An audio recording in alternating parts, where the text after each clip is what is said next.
আজকে বানাচ্ছি ক্রিস্পি রুই মাছের ফিশ ফ্রাই, যেটা আমরা বাচ্চা থেকে বড়রা সবাই কিন্তু খেতে খুব ভালোবাসি। তাহলে চলো ঝটপট তোমাদের সাথে রেসিপিটা শেয়ার করা যাক। প্রথমে মাছের মধ্যে লবণ, লেবুর রস, গোলমরিচের গুঁড়ো ভালো করে মেখে এটা কিছুক্ষণ রেখে দিতে হবে।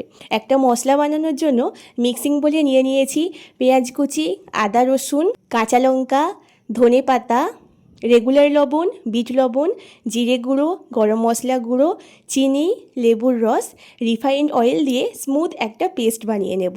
এবার এই পেস্টটাকে একটা বোলের মধ্যে ট্রান্সফার করে এর মধ্যে অ্যাড করেছি 2টো ডিম আর 1 চামচের মতো ময়দা। এবার এটা ভালো করে মিক্স করে আগে থেকে ম্যারিনেট করা মাছটা এর মধ্যে দিয়ে ভালো করে মেখে কিছুক্ষণ এটা ফ্রিজের মধ্যে রেখে দেব। এরপর একটা প্লেটের মধ্যে ব্রেড ক্রামস নিয়ে এবার এই মাছগুলোকে ভালো করে কোটিং করে নেব। মাছটা ভালো করে ব্রেড ক্রামসের সাথে কোটিং করে নেওয়ার পর এবার ছুরি দিয়ে এটা একটু সাইজ করে নিয়ে গরম তেলে এটাকে লো ফ্লেমে এটাকে ভালো করে ফ্রাই করে নিতে হবে, যাতে ভেতরটাও খুব ভালোভাবে কুক হয়ে যায়। এরপর এটা নামিয়ে নিয়েই সার্ভ করেছি। ভীষণ ভালো হয়েছিল খেতে। আর তোমরা কারা কারা এইভাবে ফিশ ফ্রাই খেতে ভালোবাসো অবশ্যই জানিও। আর আজকের আমার ভিডিওটা কেমন লাগলো সেটাও জানিও। তাহলে আজকের মতো এতটুকুই, সবাইকে টাটা।